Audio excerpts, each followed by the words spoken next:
Hi అందరికీ. ఈరోజు promo రాని వచ్చింది. ఈరోజు జరిగేది బయట నుంచి ఒక్కొక్కళ్ళు ఇంతకుముందు బిగ్ బాస్లలో చేసిన వాళ్ళందరినీ ఒక్కొక్కళ్ళని తీసుకొచ్చి ఒక్కొక్కళ్ళతోటి ఆడిస్తుంటారు.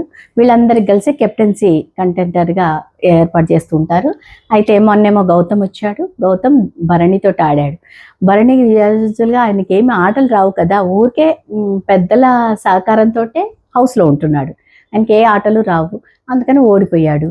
తర్వాత ముందు ప్రియాంక వచ్చింది. ప్రియాంక వచ్చినప్పుడు కళ్యాణ్తో ఆడిచ్చారు. కళ్యాణ్ గెలుస్తాడు కదా, ఆల్వేస్ అతను బిగ్ బాస్ ఆడటానికి వచ్చాడు కానీ ఎవరి సపోర్ట్ తోటో రాలేదు. కాబట్టి జాస ఉంచుకొని చక్కగా ఎట్లయినా విన్ అయ్యేది కళ్యాణ్ అవుతాడని నాకు అనిపిస్తుంది. మీరేమంటారో ఈ కామెంట్ రూపంలో చెప్పండి.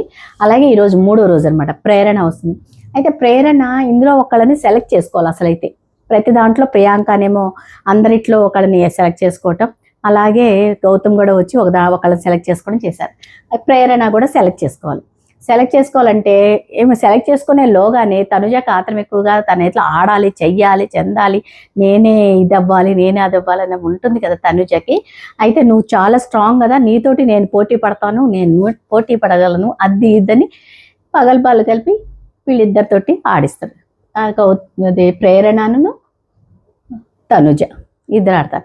ఇందులో ఎవరు గెలుస్తారో ఎవరు ఓడతారో మీరు కామెంట్ చేస్తారా? కానీ నేనే చెప్తాను, తనుజ ఓడిపోతుంది, ప్రేరణ గెలుస్తుంది. ఎందుకంటే ప్రేరణ మొదటి నుంచి స్ట్రాంగ్, అప్పుడు కూడా కాకపోతే సోదిది, అందుకే నేను నిన్న సోది అని పెట్టాను. సోదిగా ఉంటుంది, చిక్కాకు పుడుతుంటుంది. తనుజ తన గొప్పతనం, తనేదో గొప్ప, తనేదో అనుకుంటూ ఉంటుంది కదా, నేను ఆడతా తను సెలెక్ట్ చేసుకునేలాగా నేను ఆడతానంటుంది. ఆడింది ఏమైంది, ఓడింది. అది జరిగింది. తర్వాత నెక్స్ట్ ఇంకొకళ్ళు వస్తారు. నాది విను మామ ఛానల్ తప్పనిసరిగా సబ్స్క్రైబ్ చేసుకోండి. నాకు సపోర్ట్ చేసిన వాళ్ళు వస్తారు. అలాగే మీ కామెంట్లు అన్నీ పెడుతూ ఉండండి. కామెంట్లు పెడుతున్నారు, నేను దానికి రిప్లై ఇస్తూనే ఉన్నాను. చక్కగా మన కాన్వర్సేషన్ జరుగుతూ ఉంటుంది. సబ్స్క్రైబ్ చేయండి, షేర్ చేయండి, సబ్స్క్రైబ్ చేయండి.